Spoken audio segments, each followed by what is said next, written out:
예수님이 하늘로 올라가신 후 성령이 이 땅에 내려왔습니다. 이때부터 교회는 폭발적으로 성장했습니다. 유대인만 아니라 이방인도 예수님을 믿게 되었습니다. 그런데 사도행전 15장 1절을 보면 어떤 사람들이 유대로부터 내려와 이방인 형제들을 가르치되 너희가 모세의 법대로 할례를 받지 아니하면 능히 구원을 받지 못한다 가르쳤습니다. 교회는 분명 예수님을 믿으면 구원을 받는다 가르쳤는데 유대로부터 온 사람들이 예수님만 믿을 뿐 아니라 할례도 함께 받아야 구원에 이를 수 있다고 가르쳤습니다.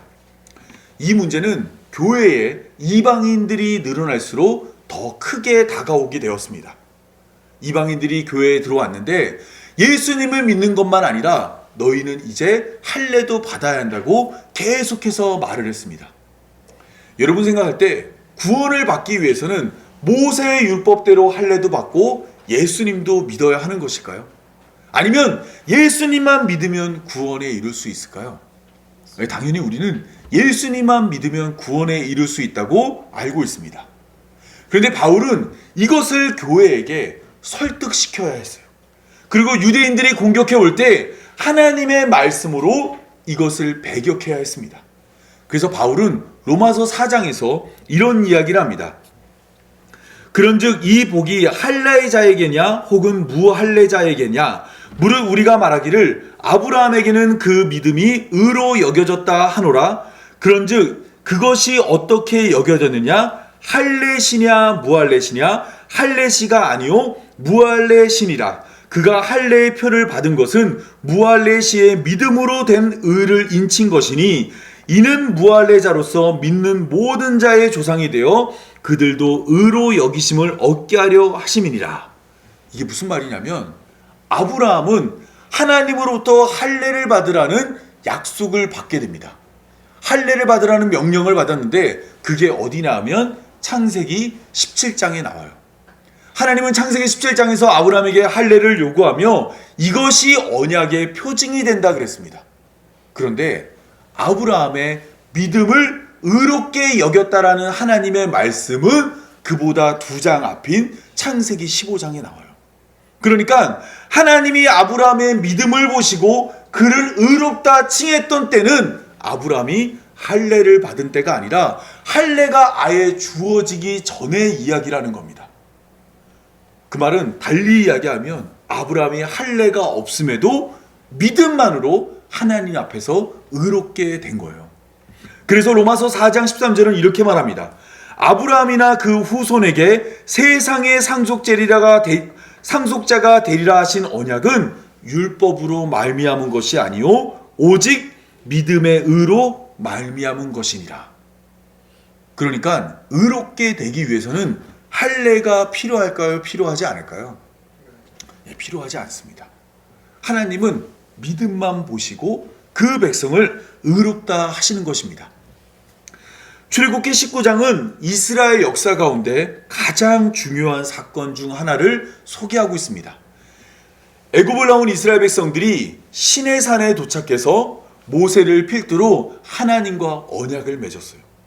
하나님이 너희가 내 말을 다 지켜서 행하면 너희가 내 백성이 된다고 말했고 하나님은 이때 내 말을 지켜야 한다고 말할 때 그 기준이 되는 율법을 이스라엘 백성들에게 허락해 주었습니다. 이제 이스라엘 백성들은 하나님의 뜻대로 율법을 지키면 구원에 이를 수 있어요. 그런데 이러한 약속이 주어지기 전에 오늘 본문은 어떠한 이야기를 하고 있을까요? 오늘 본문도 모세가 하나님으로부터 할례의 언약을 받기 전에 믿음으로 의롭게 된 것처럼 그러한 모습이 소개되고 있습니다. 오늘은 출애굽기 19장을 앞에 둔 출애굽기 18장에서 어떻게 모세와 이스라엘 백성들에게 하나님의 의로움이 나타나고 있는지를 함께 살펴보도록 하겠습니다.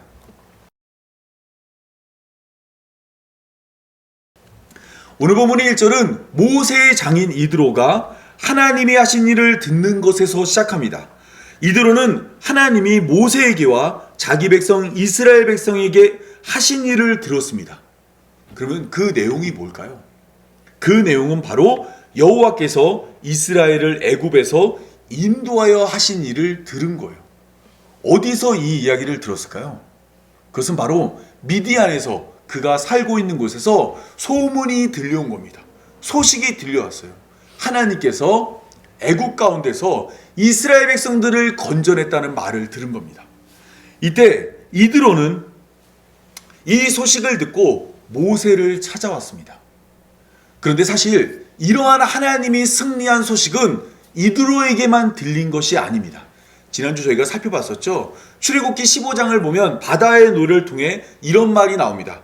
여러 나라가 듣고 떨며 블레셋 주민이 두려움에 잡히며 에돔 두령들이 놀라고 모압 영웅이 떨림에 잡히며 가나안 주민이 다 낙담하나이다라고 말을 하면서 여러 나라가 하나님이 이스라엘 백성들을 애굽에서 건져냈다라는 사실을 들었습니다.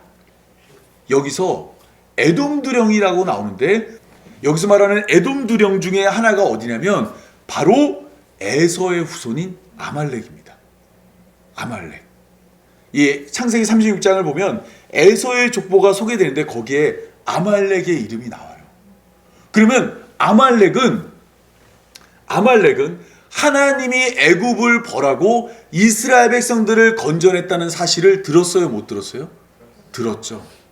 그렇게 듣고 난 다음에도 그들은 신명기 25장 18절을 보면 하나님을 두려워하지 않았습니다. 하나님께서 애굽을 벌하고 자기 백성 건져냈다는 이야기를 들었음에도 그들은 하나님을 두려워하지 않고 칼과 창을 들고 이스라엘 백성들을 기습하여 약한 자들만 골라서 죽였어요. 그런데 오늘 본문에 이드로는 정반대의 행동을 합니다. 이드로는 하나님이 이스라엘 백성들을 건져냈다는 소식을 듣고 칼과 창이 아닌 그의 딸과 그의 손주들을 데리고 모세에게로 나왔습니다. 그래서 오늘 본문을 보면 이렇게 기록되어 있습니다. 모세의 장인 이드로가 모세가 돌려보냈던 그의 아내 십보라와 그의 두 아들을 데리고 왔으니 라고 말해요. 출애굽기 4장을 보면 모세가 애굽으로 떠날 때 그의 아내와 나귀 위에 두 아들을 앉혀놓고 떠나는 모습이 나옵니다. 그런데 오늘 본문을 보면 모세가 그의 아내와 두 아들을 돌려보냈다라고 나와요. 여기서 돌려보내는 그 모습은 성경에 기록되어져 있지 않습니다. 그래서 유대 전승은 이러한 것들을 추론해서 어떤 결론을 내렸냐면 아론이 모세에게 조언을 했다라는 거예요. 어떤 조언이냐면 이미 애굽에 있는 이스라엘 백성들이 겪는 고난만으로도 충분히 슬프고 힘든 상황인데 너의 아내와 아들들까지 데리고 와서 그 고통의 숫자를 더하려 하느냐 말하면서 아론이 너의 아내와 두 아들은 돌려보내라고 말해줬다라는 겁니다. 이게 성경에 없는 내용이라 정확한 건 아니지만 그냥 정황상 이랬다고 유대인들은 이해하고 있어요. 그러니까 모세가 그의 아내와 두 아들들을 보호하기 위해서 그들을 장인에게 맡겼다라는 겁니다. 그런데 사실 이 본문에서 말하고 있는 단어들을 살펴보면 모세가 그의 아내와 두 아들을 장인에게 보낸 것은 그보다 더 큰 의미가 있습니다.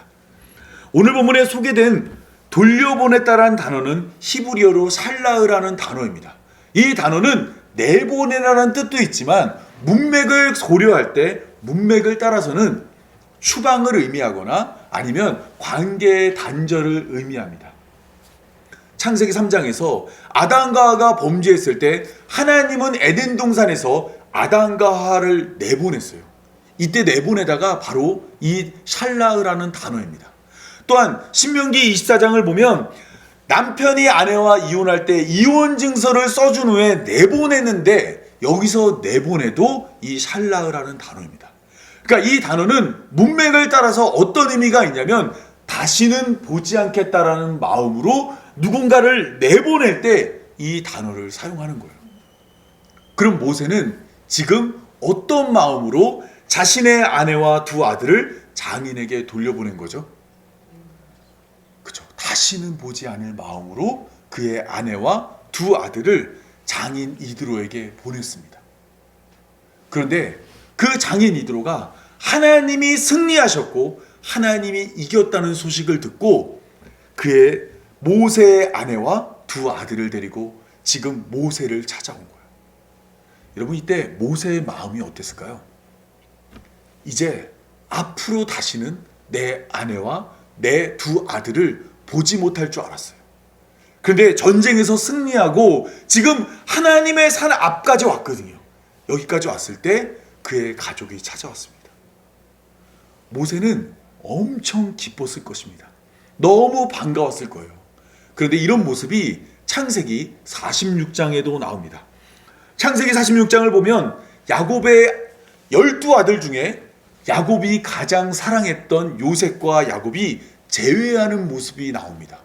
당시에 야곱은 요셉이 죽은 줄 알고 있었어요. 근데 요셉이 살아있다는 소식을 듣게 되었고 요셉의 초대로 애굽에 가게 되어서 드디어 야곱이 요셉을 만났습니다. 이때 요셉과 야곱이 만나는 모습을 창세기 46장 29절에서 30절이 이렇게 이야기합니다. 요셉이 그의 수레를 갖추고 고센으로 올라가서 그의 아버지 이스라엘을 맞으며 그에게 보이고 그의 목을 어긋맞춰 안고 얼마 동안 울매 이스라엘이 요셉에게 이르되 내가 지금까지 살아있고 내가 내 얼굴을 보았으니 지금 죽어도 족하다라고 이야기하는 거예요. 내가 이제 너 봤으니까 지금 죽어도 여한이 없다라고 이야기한 겁니다. 아마 사람이 표현할 수 있는 가장 기쁜 마음을 이렇게 표현한 것입니다. 그런데 이렇게 가족이 다시 재회하는 모습이 누가복음 15장에서도 예수님의 비유 속에 나옵니다. 여러분 잘 아시는 것처럼 탕자의 비유를 보면 둘째 아들이 아버지에게 자신에게 돌아올 재산을 받아서 멀리 떠났어요. 먼 나라로 떠났대요. 다시 아버지를 보지 않을 마음으로 멀리 간 겁니다. 그런데 그곳에서 자신의 모든 재산을 다 허비하고 나니까 그제서야 아버지가 생각났죠. 그래서 아버지에게로 돌아가는데 아버지는 그 아들이 돌아오기만을 오매불만 기다렸고 아들이 돌아오자 아버지가 달려가서 그를 안아주고 그리고 그에게 좋은 옷으로 입히라 말을 하면서 손에 가락지를 끼우고 발에 신을 신겼습니다. 그리고 그와 함께하는 자들에게 이렇게 말합니다. 이 내 아들은 죽었다가 다시 살아났으며 내가 잃었다가 다시 얻었노라 하니 그들이 즐거워하더라. 죽은 줄 알았던 가족이 살아왔을 때 그 아버지의 마음이 얼마나 기쁜지가 이렇게 소개되고 있습니다.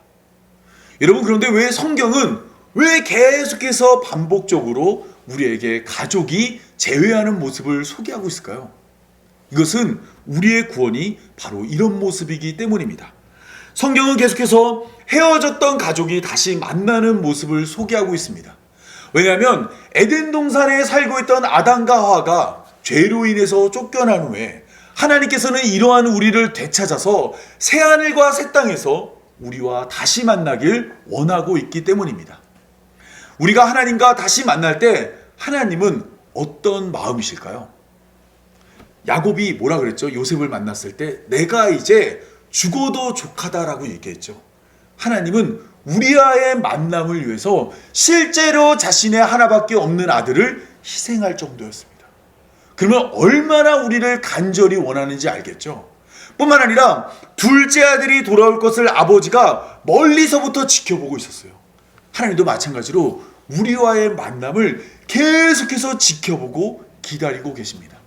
때문에 우리가 새하늘과 새 땅 하나님 나라에 갔을 때 하나님이 우리를 맞아주실 것이고 우리를 반겨주실 것이에요. 성경은 그 모습을 요한계시록 21장에서 이렇게 이야기하고 있습니다. 모든 눈물을 그 눈에서 닦아주시니 다시는 사망이 없고 애통하는 것이나 곡하는 것이나 아픈 것이 다시 있지 아니하니니 처음 것이 다 지나갔습니다. 여기로 가는 거예요. 이 만남을 위해서 지금 하나님은 우리에게 성경을 주었고 우리에게 믿음을 주었고 우리를 하나님 나라로 부르고 계시는 겁니다. 때문에 우리는 계속해서 성경이 소개하고 있는 반복적으로 소개하고 있는 가족의 재회를 통해서 어디를 봐야 되냐면 하나님 나라를 봐야 되는 겁니다. 하나님은 우리의 아버지가 되어서 집 나갔던 우리와 다시 만나기를 간절히 소망하고 있는 거예요.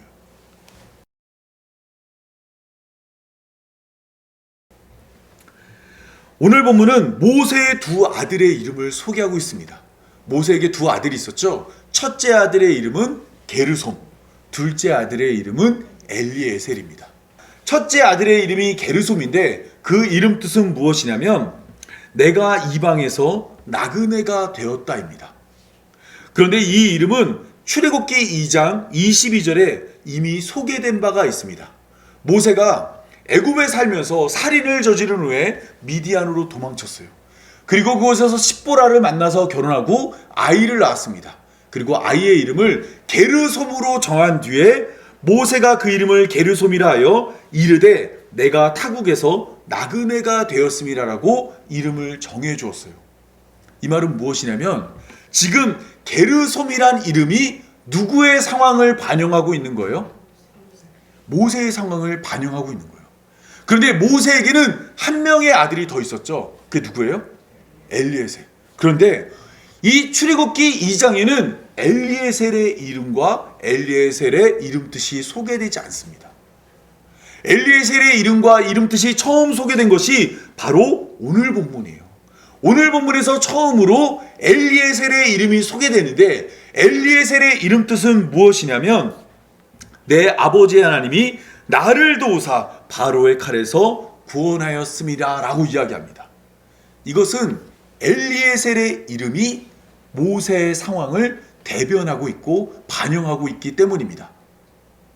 즉 모세가 이방에서 객이되었을 때는 게르솜의 이름만 소개했고 지금은 어떤 상황이에요? 하나님이 바로의 칼에서 건져줬잖아요. 그러니까 여기서는 엘리에셀의 이름이 소개되면서 그 뜸이 나오는 겁니다.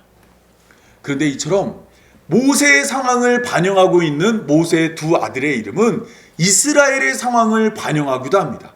이스라엘은 가나안 땅을 떠나 애굽에 와서 객이 되었죠. 그런데 하나님의 도움으로 구원을 받아서 애굽에서 나오게 되었습니다. 그런데 이뿐 아니라 이러한 모습은 우리의 구원과도 같습니다. 에덴 동산에 살고 있던 아담이 에덴 동산 밖으로 쫓겨났죠. 그 다음에 우리는 이 땅 가운데서 나그네가 된 거예요. 여기에서 갈 곳이 없는 자가 되었는데 하나님이 이러한 우리를 돕기 위해서 누구를 보내셨을까요? 예수님을 보내셨고 에제르가 돕다란 뜻인데 이 돕는 배필과 같은 성령을 보내줘서 우리를 하나님 나라로 인도하는 겁니다. 따라서 지금 여기에도 어떤 모습이 있냐면 우리를 구원하는 구원의 패턴이 나타나고 있는 겁니다. 게르솜과 엘리에셀을 통해 하나님이 길을 잃고 땅을 잃고 나라를 잃은 자를 도와서 구원하시는 모습이 지금 모세만 아니라 이스라엘만 아니라 우리도 그렇게 건져주겠다고 말을 하고 있는 것입니다.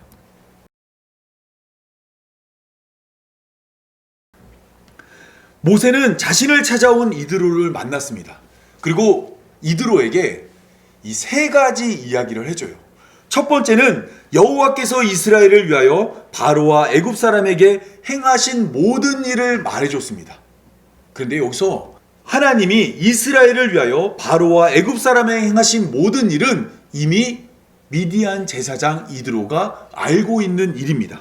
오늘 본문 1절을 보면 하나님이 모세에게와 자기 백성 이스라엘에게 하신 일, 바로 이것을 지금 이드로가 듣고서 왔어요.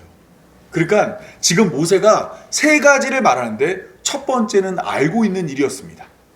그런데 두 번째와 세 번째는 이드로가 듣지 못한 이야기였습니다. 두 번째는 뭐냐면 그들이 당한 고난이에요. 이스라엘 백성들은 어디에서 고난을 당했죠?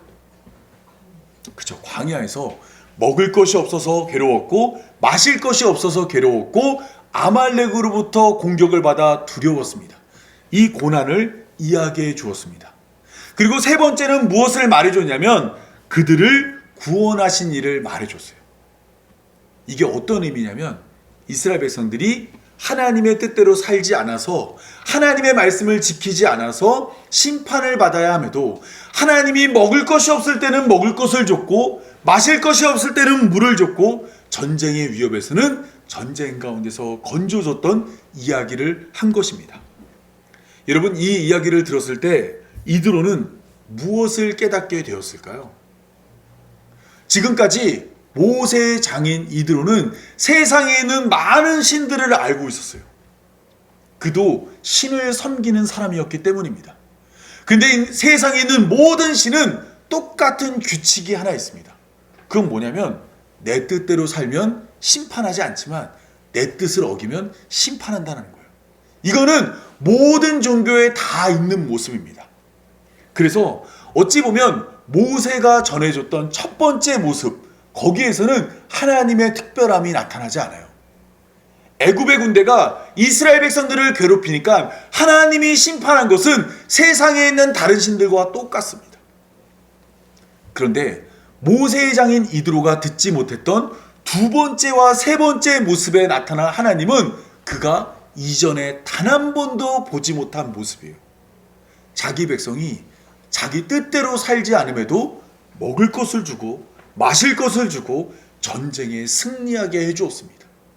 이런 모습은 세상 그 어디에도 없는 것으로 모세의 장인 이드로는 처음으로 은혜의 하나님을 깨닫게 되었습니다.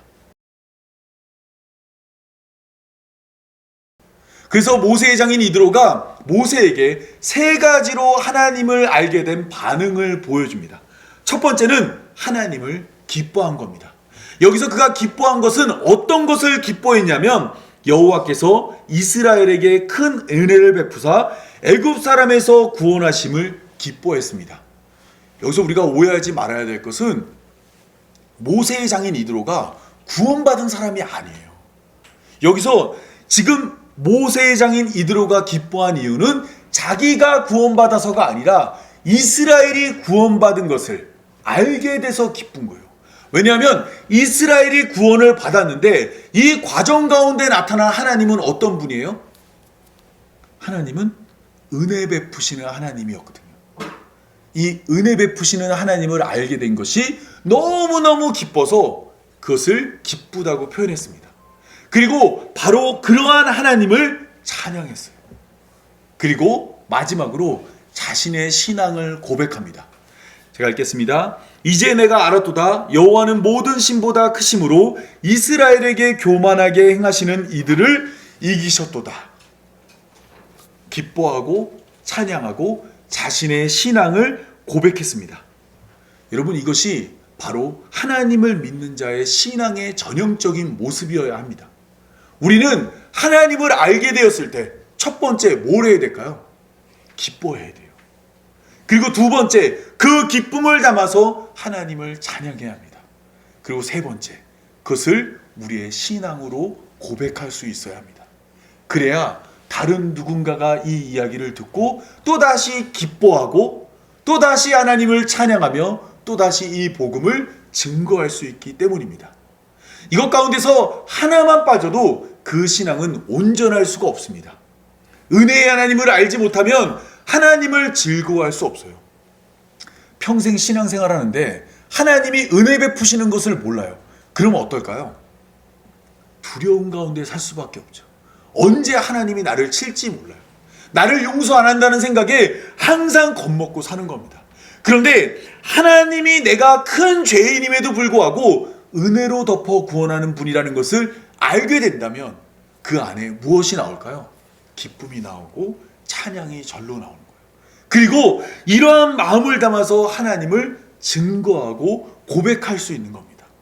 따라서 우리는 무엇보다도 가장 먼저 알아야 될 것은 하나님이 은혜의 하나님이라는 것을 알아야만 하는 것입니다.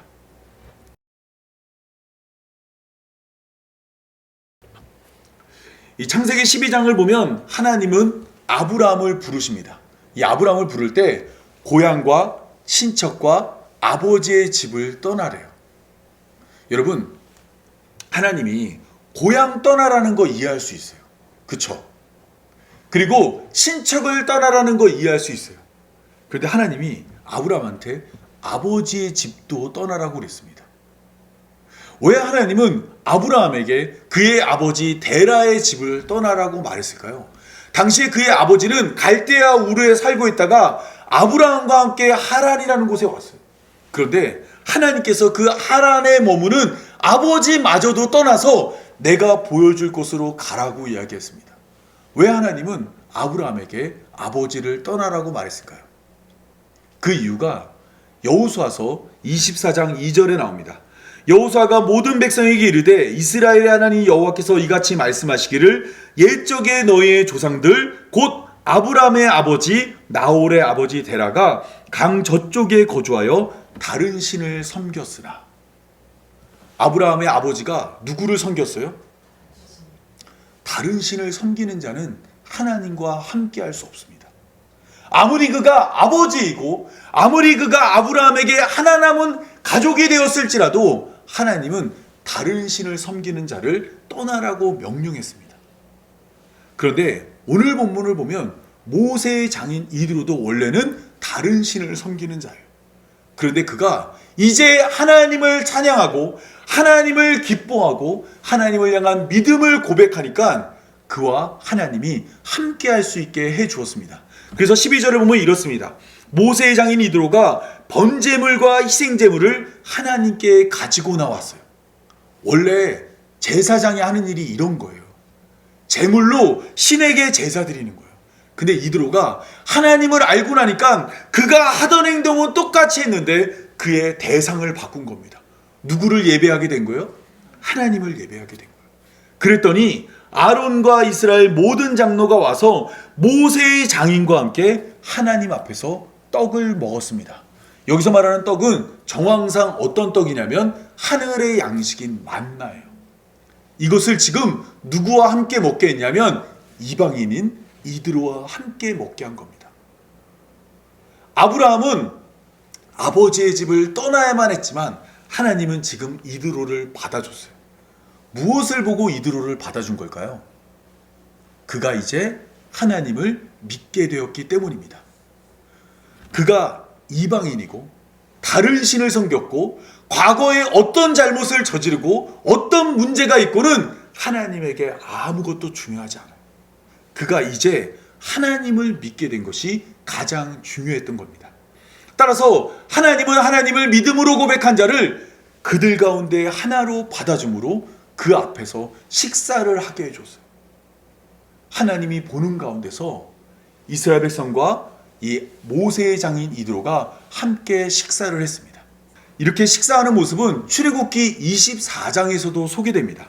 출애굽기 24장을 보면 이스라엘 백성들이 하나님과 언약을 맺으며 지금 하나님 앞에서 식사하는 모습이 나와요. 제가 읽도록 하겠습니다. 모세와 아론과 나답과 아비후와 이스라엘 장로 70인이 올라가서 이스라엘의 하나님을 보니 그의 발 아래에는 청옥을 편 듯하고 하늘같이 청명하더라. 하나님이 이스라엘 자손들의 존귀한 자에게는 손을 대지 아니하셨고 그들은 하나님을 뵙고 먹고 마셨더라. 잘 보시면 하나님께서 언약을 맺으면서 모세와 아론과 나답과 아비후와 이스라엘의 장로 70명을 부르셨어요. 그리고 하나님 보는 앞에서 함께 식사를 했습니다. 여러분, 그런데 죄인이 하나님 보면 어떻게 되죠? 죽어야 되죠. 어떻게 지금 이렇게 하나님을 뵙고 식사할 수 있었을까요? 출애굽기 24장 11절을 보니까 하나님이 이스라엘 자손들의 존귀한 자들에게는 손을 대지 않았대요. 왜 하나님은 그들을 손을 대서 죽여야 되는데 죽이지 않았을까요? 이들이 하나님 앞에 서기 전에 하나님의 율법과 또한 제사를 드리는 모습이 소개되었기 때문입니다. 제가 읽겠습니다. 이 하나님 앞에 서기 전에 이들이 했던 행동이에요. 모세가 와서 여호와의 모든 말씀과 그의 모든 율례를 백성에게 전하매 그들이 한 소리로 응답하여 이르되 여호와께서 말씀하신 모든 것을 우리가 준행하리이다. 모세가 여호와의 모든 말씀을 기록하고 이른 아침에 일어나 산 아래에 제단을 쌓고 이스라엘 12지파대로 12기둥을 세우고 이스라엘 자손의 청년들을 보내어 여호와께 소와 번제로 화목제를 드리게 하고 모세가 피를 가지고 반은 여러 양푼에 담고 반은 제단에 뿌리고 언약서를 가져다가 백성에게 낭독하여 듣게 하니 그들이 이르되 여호와의 모든 말씀을 우리가 준행하리이다. 모세가 그 피를 가지고 백성에게 뿌리며 이르되 이는 여호와께서 이 모든 말씀에 대하여 너희와 세운 언약의 필이라 이 과정을 거친 후에 하나님 앞에서 식사를 하는 겁니다. 언약의 피로 그들을 덮어서 하나님 앞에 서게 한 거예요. 이거 없었으면 어떻게 됐을까요? 다 죽는 거예요. 그런데 왜 오늘 본문은 지금 이드로와 이 식사했던 사람들과 동일한 관계를 설명하면서 이러한 과정이 없음에도 이드로가 그들과 함께 밥을 먹었다는 소개를 하고 있을까요? 이거는 정확히 출애굽기가 의도하고 있는 바가 있기 때문입니다.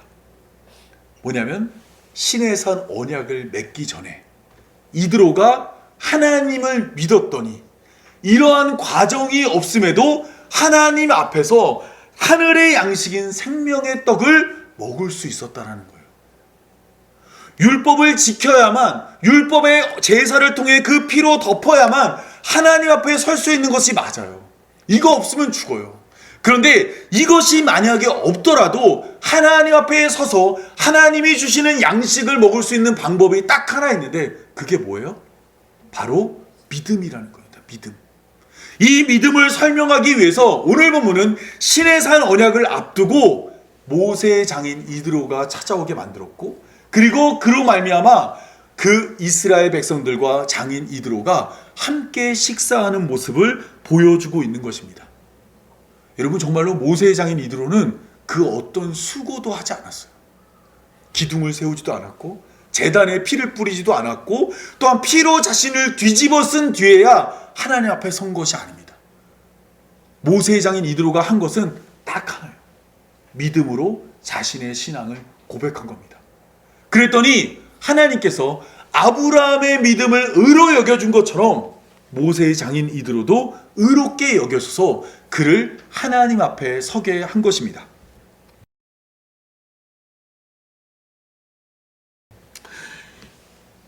바울은 이러한 사실을 깨달아서 갈라디아서 2장 21절에서 이렇게 이야기합니다. 우리 너무 중요한 말씀이라 우리 한번 다 같이 읽도록 하겠습니다. 다 같이 읽겠습니다. 내가 하나님의 은혜를 패하지 아니하노니 만일 의롭게 되는 것이 율법으로 말미암았으면 그리스도께서 헛되이 죽으셨느니라. 여러분, 사람을 의롭게 하는 것은 뭐예요? 네, 율법이 아니라 믿음입니다. 믿음. 만약에 율법이 사람을 의롭게 할 수 있는 것이었으면 예수님이 어떻게 된 거라고요? 헛되이 죽었다고 말합니다. 바울은 갈라디아서 2장에서 이러한 얘기를 왜 했냐면 자꾸 교회가 예수님을 믿는다고 하면서 어디로 돌아가는 거예요? 율법으로 돌아가는 거예요. 그래서 바울이 3장을 보면 어리석도다 갈라디아 사람들아, 너희가 성령으로 시작했다가 육체로 마치겠느냐라고 이야기하면서 계속해서 돌아가는 그들에게 어리석다라는 말을 합니다. 그리고 갈라디아 3장 5절에서 9절을 보면 이와 같은 말로 갈라디아 교회를 권면합니다. 너희가 성령을 주시고 너희 가운데서 능력을 행하시는 이의 일이 율법의 행위로서냐 혹은 듣고 믿음에서냐, 아브라함이 하나님을 믿음에 그것을 그에게 의로 정하셨다 함과 같으니라. 그런즉 믿음으로 말미암은 자들은 아브라함의 자손인 줄 알지어다. 또 하나님이 이방을 믿음으로 말미암아 의로 정하실 것을 성경이 미리 알고 먼저 아브라함에게 복음을 전하되 모든 이방인이 너로 말미암아 복을 받으리라 하셨느니라. 그러므로 믿음으로 말미암은 자는 믿음이 있는 아브라함과 함께 복을 받느니라. 여러분, 구원은 무엇으로 받는 거예요? 믿음으로 받는 겁니다. 오늘 이드로가 찾아온 것은 이것을 설명하기 위해서요. 이드로는 하나님을 믿지 않는 자였지만 이제 모세의 이야기를 듣고 하나님을 믿게 되었습니다. 그랬더니 하나님이 그를 어떻게 했어요? 이스라엘 가운데 하나로 받아주는 거예요. 율법도 없고 하나님을 섬기는 율법의 행위도 없었는데 오직 그의 믿음만으로 하나님 앞에서 식사하는 자가 되게 한 것입니다. 이제 말씀을 맺겠습니다. 오늘 우리는 모세가 장인 이드로를 통해 전한 이야기를 성경을 통해 들었습니다. 하나님이 바로와 애굽 사이에서 행하신 모든 일과 길에서 그들이 당한 모든 고난과 여호와께서 그들을 구원하신 일을 알게 되었습니다. 우리가 매주 성경을 이제 보면서 설교를 통해서 이 내용을 알게 됐어요. 그럼 우리는 이런 이야기를 듣고 어떤 반응을 보여야 될까요? 모세의 장인 이드로는 기뻐하고 찬양하고 신앙을 고백했죠. 우리도 마찬가지로 이 모세의 장인 이드로와 같이 이 복음을 기뻐하고 찬양하고 신앙을 고백하는 성도가 되어야만 합니다. 이것을 듣고도 그것이 나와 상관없는 그 이야기처럼 느껴진다면 한번 자신을 돌아봐야 돼요. 그리고 어느 순간부터 점점 무뎌져 버린 우리의 감정 가운데 하나님을 기뻐함이 사라지거나 하나님을 즐거움이 없어진다면 우리는 돌아보고 말씀 가운데 가서 내가 어디서 구원받은지를 확인해 봐야만 합니다. 지금 이드로가 하나님을 알게 된 그 기쁨이 우리 안에 넘쳐나야 되고 그것을 알게 됨으로 하나님을 찬양함이 우리 안에 계속되어야 하며 우리가 그 하나님을 믿음으로 고백함으로 더 많은 사람들이 하나님을 알아갈 수 있도록 우리가 더 힘써 노력하는 자가 되어야만 합니다. 예수 그리스도로 우리를 구원하는 하나님의 깊고도 놀라운 구원을 깨달아 믿음으로 하나님과 함께할 날을 간절히 소망하는 교회로 부름받은 성도의 삶이 되기 바라며 오늘 말씀 맺겠습니다. 제가 기도하겠습니다. 율법의 행위가 아닌 믿음으로 의롭게 하시는 하나님, 우리의 삶이 율법에 매이지 않게 하여 주옵소서. 선과 악을 우리의 기준으로 판단하지 않게 하여 주옵소서. 믿음으로만 구원하는 하나님 앞에 헛된 것을 내어놓지 않게 하여 주옵소서. 불쑥불쑥 올라오는 자기의 공로와 자기 사랑과 남보다 낫다는 생각에 갇혀 믿음을 떠나 두려움으로 살아가는 자가 되지 않게 하여 주옵소서. 믿음이 만들어내는 좁은 길을 묵묵히 걸어가며 넓은 길에 눈을 돌리지 않게 하여 주시고 언제나 성경이 증거하는 은혜의 하나님을 깨달아 기뻐하고 찬양하며 입을 열어 예수님을 선포하며 살게 하여 주옵소서. 우리를 믿음으로 인도하는 우리 구주 예수님의 이름으로 기도합니다. 아멘.